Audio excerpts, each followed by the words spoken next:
Welcome to 95 news. ప్రతిక్షణం ప్రజాక్షేమం కోసం బులెటిన్ల ముందుగా హెడ్లైన్స్ చూద్దాం.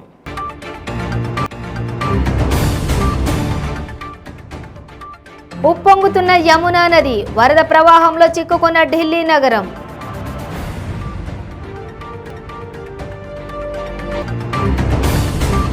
ఆదిలాబాద్ జిల్లా కేంద్రంలో కాంగ్రెస్ పార్టీ ఆధ్వర్యంలో నిరసన. సీఎం కేసీఆర్, ఎమ్మెల్యే జోగు రామన్నలకు దిష్టి బొమ్మలకు ఉరి.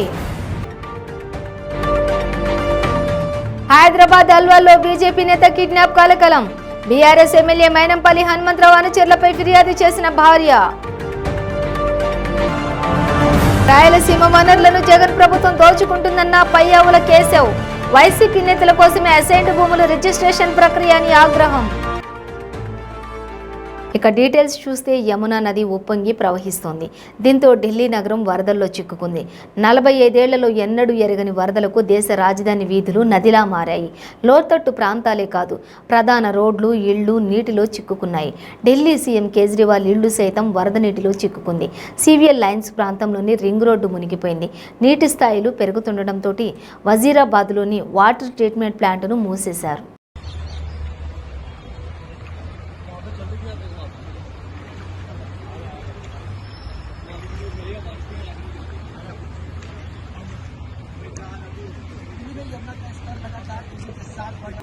ఆదిలాబాద్ జిల్లా కేంద్రంలోని సీఎం కేసీఆర్, ఎమ్మెల్యే జోగు రామన్నల దిష్టిబొమ్మలను ఉరితీశారు కాంగ్రెస్ నాయకులు. సినిమా రోడ్లోని ఉన్నటువంటి సీఎం కేసీఆర్, ఎమ్మెల్యే జోగు రామన్న దిష్టిబొమ్మలని హోర్డింగ్కు ఉరితీశారు. ఉచిత విద్యుత్ ఇవ్వడంలో సీఎం కేసీఆర్ విఫలమయ్యారని కాంగ్రెస్ నాయకులు మండిపడ్డారు. సర్కార్ తీరును నిరసిస్తూ దిష్టిబొమ్మలను దగ్ధం చేశారు.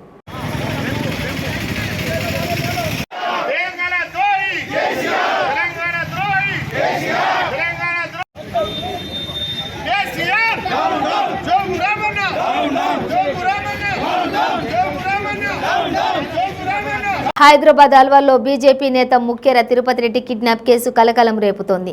తిరుపతి రెడ్డి భార్య ఫిర్యాదు మేరకు పోలీసులు కేసు నమోదు చేసుకుని అన్ని కోణాల్లోనూ దర్యాప్తు చేస్తున్నారు. అల్వాల్ తహసీల్దార్ కార్యాలయం ఎదుట తన భర్తను గుర్తు తెలియని వ్యక్తులు కిడ్నాప్ చేశారని తిరుపతి రెడ్డి భార్య పోలీసులకు ఫిర్యాదు చేసింది. కుషాయిగూడలో కుటుంబ సభ్యులతో ఉంటున్న ముఖ్యర తిరుపతి రెడ్డికి పాకాలకుంటలో విలువైన స్థలం ఉంది. కొన్ని నెలల క్రితం స్థలం విషయంలో వివాదం తలెత్తడంతో పోలీసు ఉన్నతాధికారులను ఆశ్రయించారు తిరుపతి రెడ్డి. ఈ క్రమంలోనే అల్వాల్ తహసీల్దార్ కార్యాలయానికి కారులో తన డ్రైవర్తో కలిసి వెళ్లాడు. ఆ తర్వాత డ్రైవర్ పని మీద బయటకు వెళ్లి తిరిగి వచ్చేసరికి తిరుపతి రెడ్డి కనిపించలేదు. ఆయన సెల్ ఫోన్లు కూడా స్విచ్ ఆఫ్ ఉండడంతో తిరుపతి రెడ్డి భార్య అల్వాల్ పోలీసులకు ఫిర్యాదు చేశారు. స్థలం వివాదంలోని తమ ప్రత్యర్థి వర్గమే తన భర్త తిరుపతి రెడ్డిని కిడ్నాప్ చేశారని ఫిర్యాదులో పేర్కొన్నారు. మల్కాజ్గిరి బీఆర్ఎస్ ఎమ్మెల్యే మైనంపల్లి హనుమంతరావు అనుచరులపై ఫిర్యాదు చేశారు.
లెవెన్కు బయలుదేరి ఇంటి దగ్గర నుండి ఎంఆర్ఓ ఆఫీస్లో పని ఉందని చెప్పేసి ఎంఆర్ఓ ఆఫీస్ దగ్గర దిగాడు.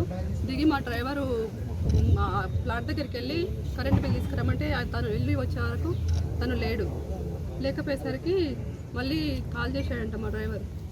కాల్ చేస్తే కాల్ కలవలేదంట. మళ్ళీ ప్లాట్ దగ్గరికి వెళ్ళి ప్లాట్ దగ్గర చెక్ చేశాడు. చెక్ చేస్తే అక్కడ కూడా లేరు. మళ్ళీ వచ్చి మళ్ళీ ఇక్కడ చూశారు. ఎక్కడ చూసినా ఎక్కడ కనిపించలేదు. 1 అవర్ వెతికాడు. అక్కడిక్కడ వెతికితే ఎక్కడ కనిపించకపోయేసరికి మళ్ళీ మాకు కాల్ చేశారు. కాల్ చేస్తే ఒకసారి ఏమన్నా ఆఫీస్లో ఇట్లా ఉంటే ఒకసారి ఫోన్ ఇట్లా కలవలేదేమో చూడు రమేష్ అని చెప్పి మేము చెప్పాము. చెప్తే చూశాడు. 2:15 వరకు చూసి మాకు కాల్ చేస్తే కలవట్లేదని చెప్పి అన్నారు. అంటే మేమందరికీ ఇక మాకు అప్పటి నుండి మాకు తెలిసిన వాళ్ళందరికీ ఇన్ఫర్మేషన్ అందరికి కాల్ చేసి తెలుసుకున్నాము. ఎవరు మాకు రాలేదు, మాకు తెలియదు అని చెప్పారు. ఎమ్మటైనా ఫోన్ స్విచ్ ఆఫ్ అయిపోయింది. దాని గురించి మాకు ఎందుకంటే మాకు ఇక్కడ ల్యాండ్ ఉంది 3.5 acres అల్వాల్లో. దాని గురించే తను రోజు ఇక్కడికి రావడం జరిగింది. 6 months బ్యాక్ కూడా మేము ఇక్కడ పోలీస్ స్టేషన్లో అన్ని GHMCలో అంతటా కంప్లైంట్ ఇస్తే ఎవరు కూడా తీసుకోలేదు. ఇప్పుడు తను మార్నింగ్ ఏమో నిన్న నైట్ నుంచి ఇప్పటి వరకు సీసీ కెమెరా MR ఆఫీస్ కూడా పనిచేయాలని చెప్పారు. ఇప్పుడేమో సీసీ కెమెరా పనిచేస్తుంది, సీసీ ఫుటేజ్ ఉంది, ఆటోలో వెళ్ళిరని చెప్పారు. అది ఎంతవరకు కరెక్ట్ ఏంటి అనేది మాకు కావాలి. ప్లస్ అదేంటంటే మాకు ఏంటంటే మాకు భూమి కబ్జా చేసిండు కాబట్టి మైనాపిల్లి హనుమంతరావు మీదనే మాకు అనుమానం ఉంది కాబట్టి తను ఎక్కడున్నా ఎట్లా ఉన్నా మాకు అవసరం లేదు. మా భర్తను మాకు క్షేమంగా తీసుకొచ్చి ఇస్తే మాకు సరిపోతుంది. ఆయన ఎట్లా పోయిండు, ఎక్కడికి పోయిండు, ఎవరు తీసుకెళ్ళారు అనేది మాకు అనవసరం. ఆయన క్షేమంగా ఇంటికి తీసుకొచ్చి ఇచ్చే బాధ్యత ఈ పోలీసులకు అని చెప్పి మేము ఈ సందర్భంగా మీకు తెలియజేస్తున్నాను. జగన్ ప్రభుత్వం రాయలసీమను అవినీతి కోసం, దోపిడీ కోసం వినియోగించుకుంటోందని ఏపీ ప్రజా పద్దుల కమిటీ చైర్మన్ పయ్యావుల కేశవ్ ఆరోపించారు. రాయలసీమ వనరులను జగన్ ప్రభుత్వం ఏటీఎంలో వాడుకుంటోందన్నారు. వైసీపీ నేతల కోసమే అసైన్డ్ భూములు రిజిస్ట్రేషన్ల ప్రక్రియ చేపట్టాలని భావిస్తున్నారన్నారు. ఇడుపులపాయలో పేదల అసైన్డ్ భూములున్నాయని, ఈ భూములపై అసెంబ్లీలో ఈ స్థాయిలో చర్చ జరుగుతుందో అందరికీ తెలుసన్నారు. ఇసుక తవ్వకాల్లోని నెలకు 300 కోట్ల దోపిడీ యథేచ్ఛగా జరిగిందన్నారు. తాడేపల్లి ఖజానాకు ఇసుక దోపిడీ సొమ్ము 12,000 కోట్లు చేరాయన్నారు. ఎన్జీటీ ఉత్తర్వులను జగన్ ప్రభుత్వం ఎందుకు అమలు చేయడం లేదో చెప్పాలన్నారు. ఇసుక దోపిడీ జరుగుతోందని, పక్క రాష్ట్రాలకు అక్రమంగా ఇసుకను తరలిస్తున్నారని ఆరోపించారు. రాయలసీమ ప్రాజెక్టుల పేరుతో 900 కోట్ల భారీ స్కామ్ జరిగిందని, దీనిపై ప్రభుత్వం ఎందుకు మౌనంగా ఉందని ప్రశ్నించారు. నిధులను అప్పు తీసుకుని దాంతో ప్రాజెక్టులు చేపడతామంటూ ఆర్భాటంగా ప్రకటించినటువంటి ప్రభుత్వం పనులు జరిగాయా లేదా అని చూడకుండా ప్రభుత్వ ఖజానాలోకి రావాల్సినటువంటి సొమ్ముని PFC power finance corporation, REC కార్పొరేషన్ల నుంచి తీసుకున్నటువంటి అప్పుని నేరుగా ప్రైవేట్ కంపెనీ ఖాతాలోకి 900 కోట్ల రూపాయలని మళ్లించారు అని నేను నిన్న ప్రభుత్వం మీద జరిగినటువంటి అక్రమాలని లేవనెత్తితే గవర్నమెంట్ స్పందన కోసం నేను వెయిట్ చేసి చూస్తాను అని చెప్పాను. 24 గంటలు దాటిపోయింది. 24 గంటలు దాటినా కనీసం గవర్నమెంట్ దాని గురించినటువంటి వివరణ ఇచ్చేటువంటి ప్రయత్నం చేయలేదు. ప్రభుత్వ మౌనాన్ని ఏ రకంగా అర్థం చేసుకోవాలని నేను అడుగుతున్నా. అది నిజము అనేటువంటిది మౌనం అంగీకారంగా భావించాలని నేను అడుగుతున్నా. ఇరిగేషన్ శాఖ మంత్రిగా ఉన్నటువంటి అంబటి రాంబాబు గారు పొద్దున్నే 11 గంటలకు ప్రెస్ మీట్ అన్నారు, తర్వాత 1 గంటకు అన్నారు. వెయిట్ చేశాం నిజంగా ఏమైనా దీని గురించి మాట్లాడతారంటే గంట సేపు ఆయన అనర్గళంగా ప్రతిపక్షంలో ఉన్నటువంటి పవన్ కళ్యాణ్ గారిని తిట్టడానికి ఉపయోగించారు ఆ టైం మొత్తం. కానీ 900 కోట్ల జనసేన అధినేత పవన్ కళ్యాణ్ కేవలం గోదావరి జిల్లాలోనే ఎందుకు తిరుగుతున్నారని అంబటి రాంబాబు ప్రశ్నించారు. కాపులను టీడీపీ అధినేత చంద్రబాబు వద్దకు తీసుకువెళ్లాలని చూస్తున్నారని ఆరోపించారు. గోదావరి జిల్లాలోని కాపులంతా టీడీపీపై కక్షతో ఉన్నారన్నారు. అలాంటి టీడీపీ వద్దకు కాపులను దగ్గర చేయాలని పవన్ చూస్తున్నారని దుయ్యబట్టారు. పెట్టకోతలు కూసే పవన్ కళ్యాణ్ రాజకీయాలకు ఏమాత్రం సరిపోడని ఎద్దేవా చేశారు. పవన్ నీతిమంతుడైతే ఏ సినిమాకు ఎంత రెమ్యునరేషన్ తీసుకున్నారో చెప్పాలని నిలదీశారు. పవన్ తన జీవితం మొత్తంలో కూడా అసెంబ్లీకి వెళ్లడన్నారు. పవన్ కామెడీని చూసి జనం బాగా ఎంజాయ్ చేస్తున్నారన్నారు. చాలా ఇష్టం వచ్చినట్టుగా మాట్లాడుతున్నాడు. అంటే ఆయన ఆవేశం రాదా అంటే చాలాసార్లు వచ్చింది ఆవేశం ఆయనకి. మీకు గుర్తుందా? అప్పుడు అదేంటి కామన్ ప్రొటెక్షన్ ఫోర్స్ అని విడిపెట్టాడు. అప్పుడు కూడా తుపాకీ గొడి ధరించి తీసుకువెళ్ళి తుపాకీని హ్యాండ్ అవుట్ చేశాడు. అప్పుడు ఒక ఆవేశపూరితమైనటువంటి సీన్ ఒకటి ఇచ్చాడు. ఏంటి? కామన్ మ్యాన్ ప్రొటెక్షన్ ఫోర్స్ నేను పెడుతున్నాను, ఇది కామన్ మ్యాన్కి ఉపయోగపడే విధంగా అని ₹1 కోటి రాసి ఇచ్చాడు. ఈయన రాయలా. అప్పుడు రాసింది ఎవరు? ఆ హీరోయిన్ పేరు ఏదో ఉంది, ఆయన భార్య. ఆమె పేరేంటి మీకు గుర్తుందా? రేణు దేశాయ్ గారు రాశారు. ఆ రోజున రాసి ₹1 కోటి ఇచ్చారు. ఆ ₹1 కోటి ఏమైపోయిందో తెలియదు. ఆ కామన్ ప్రొటెక్షన్ ఫోర్స్ ఏమైపోయిందో తెలియదు. ఆ కామన్ ప్రొటెక్షన్ ఫోర్స్ పోయి ఇప్పుడు దుష్ట చతుష్టయం ప్రొటెక్షన్ ఫోర్స్ వచ్చింది జనసేన రూపంలో. ఈ దుష్ట చతుష్టయాన్ని కాపాడటం ఎలా ఈ రాష్ట్రంలో అనేటువంటి ఉద్దేశంతో అప్పుడప్పుడు ఊగిపోతుంటారు, అప్పుడప్పుడు సాగిపోతుంటారు, అప్పుడప్పుడు ఆవేశాన్ని ప్రదర్శిస్తుంటారు, అప్పుడప్పుడు జోకులు కూడా వేస్తుంటారు. అయ్యగారు, మీకు ఆవేశం అంటే ఇంకోటి గుర్తుందా మీకు? పిఆర్పి ప్రజారాజ్యం పార్టీలో వీరు యువరాజ్యానికి అధ్యక్షులుగా ఉన్నారు. యువరాజ్యానికి అధ్యక్షులుగా ఉండి హైదరాబాద్లో బహుశా పబ్లిక్ గార్డెన్స్ దగ్గర ఎక్కడో అనుకుంటాను రాజశేఖర రెడ్డి గారి మీద ఊగిపోయారు. రాజశేఖర రెడ్డి గారి పంచెలు ఉడదీసి కొడతా అన్నాడు. గుర్తుందా మీకు? దానికి ఈయన అనుభవించలా, పాపం ఆ చిరంజీవి గారు అనుభవించాడు ఆ దెబ్బకి.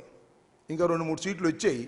ఎప్పుడైతే రాజశేఖర రెడ్డి గారి మీద అవాకులు చవాకులు పేలి ఆవేశాన్ని ప్రదర్శించి పిచ్చి వాగుడు వాగాడో ఆ రోజునే ప్రజలు నిర్ణయించుకున్నారు, ఇతను రాజకీయాలకు పనికి వచ్చే మనిషి కాదు, ఇతను ఎప్పుడు ఏ విధంగా మాట్లాడతాడో ఎవడికి తెలియదు, అంతసేపే ఆవేశం వస్తుంది, అంతసేపే మళ్ళా ఆవేశం తగ్గుతుంది, అప్పుడే ఊగిపోతాడు, అప్పుడే సాగిపోతాడు. ఇది ఒక విచిత్రమైనటువంటి స్వభావం కలిగినటువంటి వ్యక్తి ఇతను అనేది ఆ రోజునే నిర్ణయించబడింది. ఆ తర్వాత మళ్ళా ఆ అవతారాన్ని పక్కన పెట్టి జనసేన రూపంలో వచ్చాడు. ఇవాళ నేను మనవి చేస్తున్నా, నిన్న ఎక్కడో మాట్లాడుతూ అంటున్నాడు, ఆయన పేరేంటి, వాళ్ళ నాన్నగారి పేరు వెంకట్రావు గారు, కొణిదెల వెంకట్రావు గారు, కొణిదెల అంజనీదేవి గారు. ఎంత గొప్ప పేరు పెట్టారయ్యా నీకు. కళ్యాణ బాబు అని పెట్టారంట. పవన్ నువ్వు తగిలించుకున్నావో ఎవరైనా తగిలిచ్చారో నాకు తెలియదు.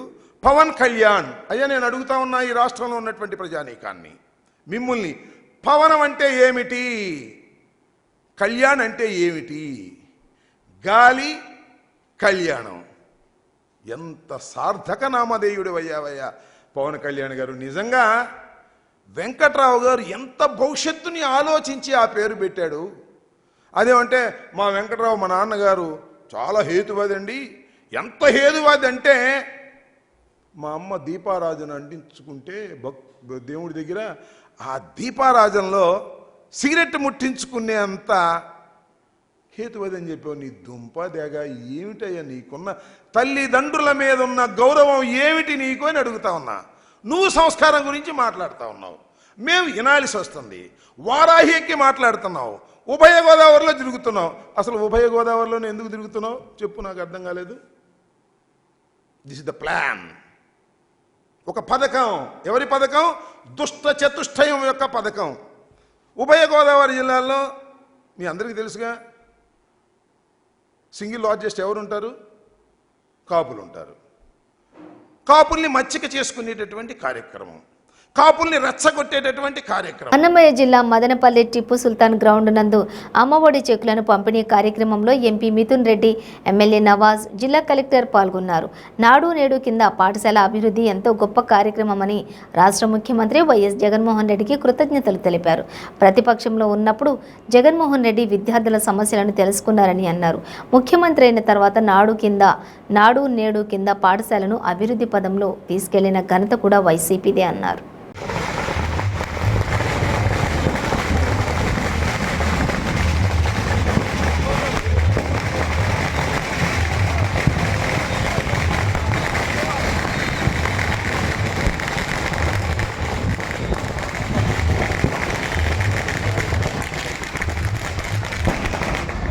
అందరికి మదనపల్లి యూత్ ఒక్కసారి పిల్లలందరూ కూడా హాయ్ సార్.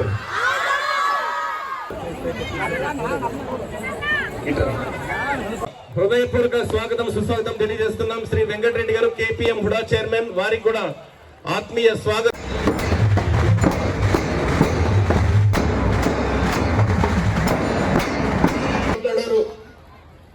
అభివృద్ధి ఏం జరుగుతా ఉంది అని చెప్పి మన మదనపల్లి నియోజకవర్గంలో గత 20 సంవత్సరాలు రాజశేఖర రెడ్డి గారు ఉన్నప్పుడు కూడా మీరు లెక్క తీసుకోండి, ఈ రోజు జగనన్న శాంక్షన్ చేసిన ఇల్లులు మదనపల్లి చరిత్రలో ఎప్పుడు కూడా ఇన్ని ఇల్లులు శాంక్షన్ కాలేదని కూడా నేను ఈరోజు మీకు తెలియజేస్తా ఉన్నాను. ఈరోజు 500 కోట్లు పెట్టి మన పిల్లల భవిష్యత్తు కోసం ఈ రోజు ఒక మెడికల్ కాలేజ్ ఈ రోజు మన మదనపల్లిలో వస్తా ఉంది. ఇది గొప్ప విషయం కాదా అని చెప్పి నేను అడుగుతా ఉన్నాను. ఏ రోజన్నా మదనపల్లికి ఒక డిగ్రీ కాలేజ్, ఒక స్కూల్ అన్నా వచ్చిందా తెలుగుదేశం ప్రభుత్వంలో? నేను అడుగుతా ఉన్నాను. జగనన్న ముఖ్యమంత్రి అయినాక మనకి ఈ రోజు మెడికల్ కాలేజ్ వచ్చింది. ఈ రోజు మన హాస్పిటల్ అభివృద్ధి చెందుతా ఉంది. ఈ రోజు మనం బెంగళూరు, తిరుపతి పోయి ట్రీట్మెంట్ తీసుకోవాల్సిన అవసరం లేదు. మన బిడ్డలు ఇక్కడ డాక్టర్లు అవుతారు. మనకి ఇక్కడ ట్రీట్మెంట్ మనం ఇక్కడే తీసుకోవచ్చు. బయట ఊర్లు కూడా మదనపల్లికి వచ్చి ఇక్కడ ట్రీట్మెంట్ తీసుకునే పరిస్థితి కూడా రాబో రోజుల్లో వస్తుందని చెప్పి కూడా మీకు అందరికి కూడా తెలియజేస్తా ఉన్నాను. నేను ఇంకోటి అడుగుతా ఉన్నాను. ఈ రోజు బీటీ కాలేజీని కాపాడేదే కాకుండా ప్రభుత్వ పరం చేసే 10 సంవత్సరాలకు నీటి సమస్య లేకుండా ఈ రోజు గండికోట నుంచి పైప్ లైన్ ద్వారా మదనపల్లికి నీళ్ళు వచ్చే వర్క్ కూడా ఇప్పుడు జరుగుతా ఉందని చెప్పి కూడా మీకు అందరికి కూడా తెలియజేస్తాను. ఇన్ని మంచి కార్యక్రమాలు, ఇన్ని మంచి పనులు గతంలో ఎప్పుడైనా జరిగిందా అని చెప్పి కూడా ఈ రోజు నేను సభాముఖంగా నేను అడుగుతా ఉన్నాను. మిమ్మల్ని అందరిని కూడా నేను కోరుకునేది, మంచిని గ్రహించండి. మంచిని గ్రహించి మన పిల్లలు, మన ఊరు, మన అందరి పేద ప్రజలందరి భవిష్యత్తు కూడా బాగుండే విధంగా మీరందరూ కూడా జగనన్నని ఆశీర్వదించాలని చెప్పి కూడా మిమ్మల్ని అందరిని కూడా నేను మనస్ఫూర్తిగా కోరుకుంటా ఉన్నాను. ఇక్కడ ఉండే పిల్లలు ఉన్నారు. నేను ఒకటి అడుగుతాను, మీరే ఇదే పిల్లలు గత 5 సంవత్సరాల ముందు ఎటువంటి యూనిఫామ్ వేసుకున్నారు? ఇదే పిల్లలు ఎటువంటి బుక్కులు, బ్యాగులు తీసుకుపోయినారు? ఎటువంటి భోజనం స్కూళ్ళల్లో పెట్టారు? ఇప్పుడు ఏ విధంగా జరుగుతా ఉంది? ఇప్పుడు బిడ్డలు చదువుకుంటే దానికి గుర్తింపు ఎలా వచ్చింది? ఈ రోజు అమ్మఒడి పథకం ఏ విధంగా తీసుకొచ్చారు? ఈ రోజు అమ్మఒడి అటెండెన్స్ కు లింక్ ఉంటే ఈ రోజు జయశంకర్ భూపాలపల్లి మహాదేవ్పూర్ మండలం కాళేశ్వరంలో ప్రాణహిత నదిలో గేదెలు కొట్టుకొచ్చాయి. మహారాష్ట్ర, తెలంగాణ నుండి ఎగువ ప్రాంతంలో కురుస్తున్న వర్షాలకు నదిలో కొట్టుకుని వచ్చి ఒడ్డుకు చేరాయి. మైదాన ప్రాంతంలో మేతకు వెళ్లిన గేదెలు వరదలో కొట్టుకొచ్చినట్లు పలువురు చెప్తున్నారు.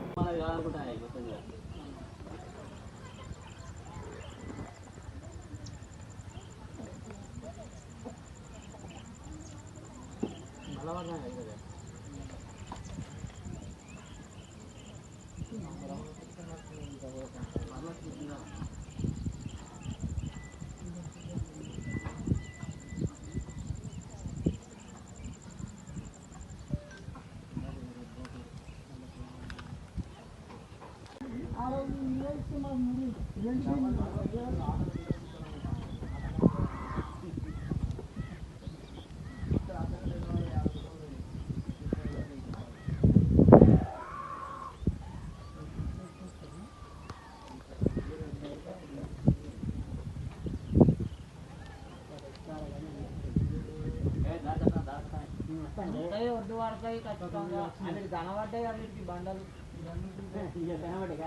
అయితే వాటి చూసుకుంటున్నాయి. ఏడెక్కుదామనే తీసుకున్నాయి. అవి ఇంకా అర్థమైంది. మేము మధ్యలో పడ్డాం. ఇదే ఎన్ని పోతాడు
ఇక్కడే ఉండాలి.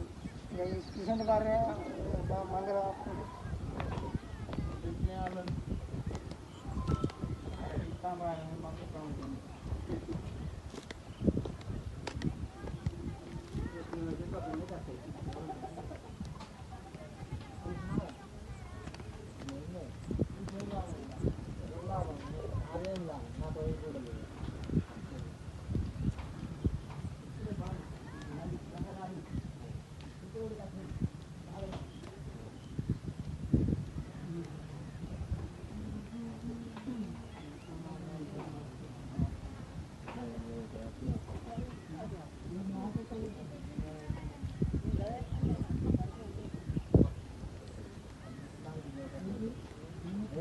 ఇక్కడ పిక్కల కాపాడు అక్కడ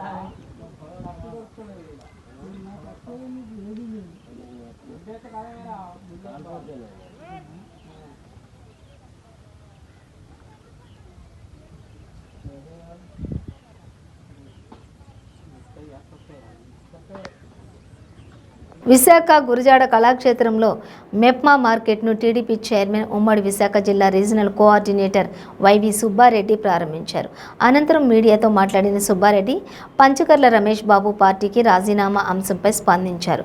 తొందరపాటు చర్యతోనే రాజీనామా చేశారని, రమేష్ బాబు మంచి నాయకుడే కానీ ఆలోచన చేయకుండా రాజీనామా చేయడం సరికాదని, పార్టీలో ఆవిర్భావం నుండి చాలామంది ఉన్నారని వైవి సుబ్బారెడ్డి అన్నారు.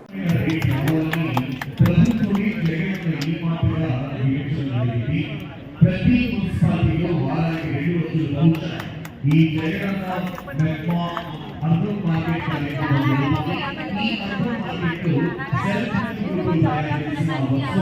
2,25,149 ఇప్పటికే 3 విడుదలగా అమౌంట్ విడుదలైన మొత్తం పెట్టుకోవడం జరిగింది. అలాగే విద్యా దీవెన కింద మా అమ్మాయికి డబ్బులు వచ్చినాయి. మా జగన్ గారు వైఎస్ఆర్ చేయూత ఆంధ్రప్రదేశ్ జగన్మోహన్ రెడ్డి గారు అందిస్తున్న వైఎస్ఆర్ చేయూత స్కీమ్ కింద అర్హులైన ఎస్సీ, ఎస్టీ, బీసీ, మైనారిటీ మహిళలకు మొత్తంగా 75,000 ఆర్థిక సాయం లభించనుంది. అయితే 750 లబ్ధిదారులకు ఇవ్వడం జరుగుతుంది. ఇప్పటికే 3 విడుదలగా అమౌంట్ విడుదలైంది. మొత్తం సభ్యులు 65,535. ఇప్పటికే 3 విడుదలగా అమౌంట్ విడుదలైన మొత్తం 3,40,000 రూపాయలు లోన్ వచ్చింది. దాంతో మిషన్ కొనుక్కొని బట్టలు కుట్టుకుంటున్నాను. కొంచెం మా ఆయనకి కూడా సహాయపడగలుగుతున్నాను. మళ్ళీ సాయం చేశారు. ఈ ప్రభుత్వం మాకు బాగా సహాయపడింది. జగనన్న నగర లబ్ధిదారులందరికీ 1 సెంటు భూమి ఇచ్చి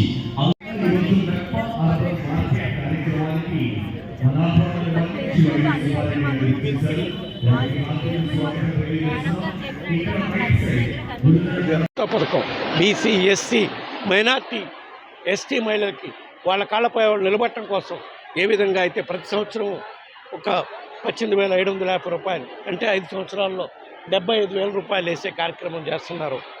అది కూడా ఇప్పటికి 4 సంవత్సరాలు వేయటం జరిగింది. అదేవిధంగా సుండా వడ్డీ, అదేవిధంగా జగనన్న సెంటు స్థలాలు, అదేవిధంగా టిట్కో హౌసెస్ చెప్పడం జరిగింది. దేశంలో ఏ ముఖ్యమంత్రి సెల్ఫ్ హెల్ప్ గ్రూప్ మహిళల పట్ల మన ముఖ్యమంత్రి జగన్మోహన్ రెడ్డి గారు ఆలోచించే విధానం లాగా ఎక్కడ జరగలేదు. అందుకే ఈరోజు రాష్ట్ర వ్యాప్తంగా కూడా మహిళలు మరీ అక్కచెల్లెళ్ళు మళ్ళా ఈ రాష్ట్రానికి ఈ పథకాలన్నీ అందాలి, మహిళల జీవితాల్లో వెలుగులు నింపాలి అంటే మళ్ళా రాబోయే రోజుల్లో కూడా ఈ రాష్ట్రానికి జగనన్నే ముఖ్యమంత్రి కావాలి అని కోరుకుంటున్నారని చెప్పి ఈ సందర్భంగా తెలియజేయడం జరిగింది. చెప్పాను. పశ్చిమ గోదావరి జిల్లా మొగల్తూరు మండలం పేరుపాలెం సౌత్ సచివాలయం 2 ఆవరణలో పాలపర్తి కోటేశ్వరరావు అనే దళితుడు ధర్నాకు దిగాడు. తన 2 ఎకరాల భూమిని మండల వైసీపీ అధ్యక్షులు కర్రి యేసుబాబు అతని అనుచరులు ఆక్రమించుకున్నారని ఆరోపించాడు. తనకు న్యాయం చేయాలని అధికారులను వేడుకున్నాడు.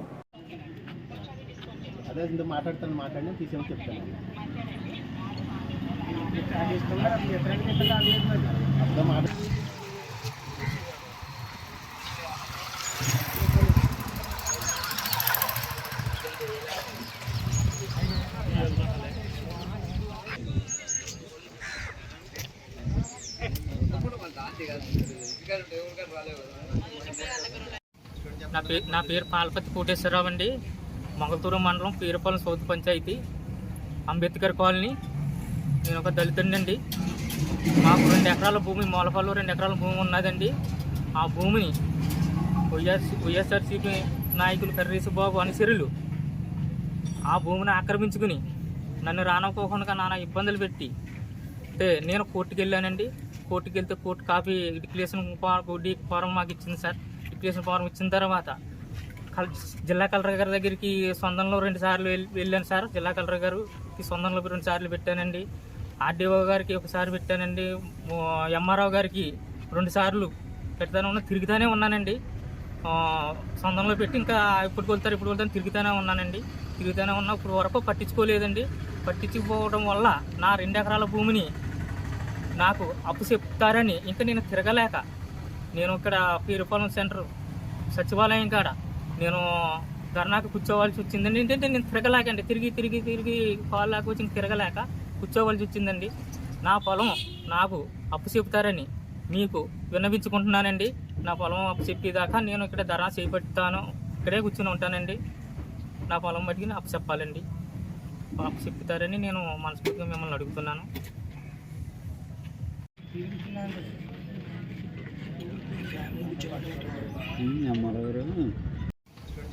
నా పేరు పాలపతి కోటేశ్వరరావు అండి.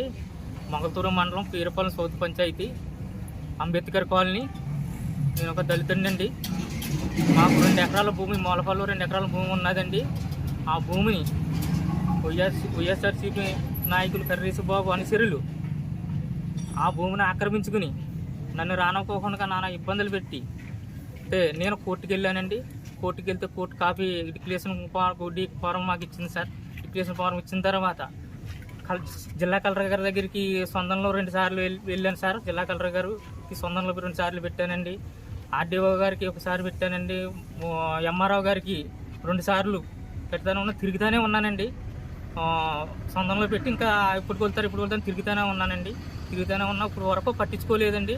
పట్టించుకోవడం వల్ల నా 2 ఎకరాల భూమిని నాకు అప్పు చెప్తారని ఇంకా నేను తిరగలేక నేను ఇక్కడ పేరుపాలెం సెంటర్ సచివాలయం కాడ నేను ధర్నాకు కూర్చోవాల్సి వచ్చిందండి. ఏంటంటే నేను తిరగలేకండి, తిరిగి కాలు లేక వచ్చి తిరగలేక కూర్చోవలసి వచ్చిందండి. నా పొలం నాకు అప్పు చెప్తారని మీకు విన్నవించుకుంటున్నానండి. నా పొలం అప్పు చెప్పేదాకా నేను ఇక్కడ ధర్నా చేపడతాను, ఇక్కడే కూర్చొని ఉంటానండి.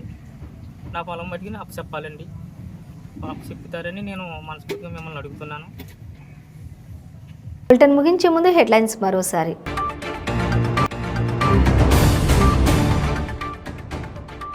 ఉప్పొంగుతున్న యమునా నది, వరద ప్రవాహంలో చిక్కుకున్న ఢిల్లీ నగరం.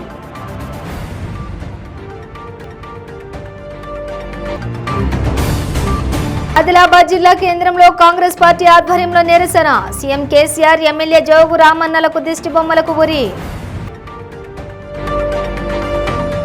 హైదరాబాద్ అల్వాల్లో బీజేపీ నేత కిడ్నాప్ కలకలం. బీఆర్ఎస్ ఎమ్మెల్యే మైనంపల్లి హనుమంతరావు అనుచరులపై ఫిర్యాదు చేసిన భార్య. రాయలసీమ వనరులను జగన్ ప్రభుత్వం దోచుకుంటుందన్న పయ్యావుల కేశవ్. వైసీపీ నేతల కోసమే అసైన్డ్ భూముల రిజిస్ట్రేషన్ ప్రక్రియ అని ఆగ్రహం. ఇవి బులెటిన్ డీటెయిల్స్.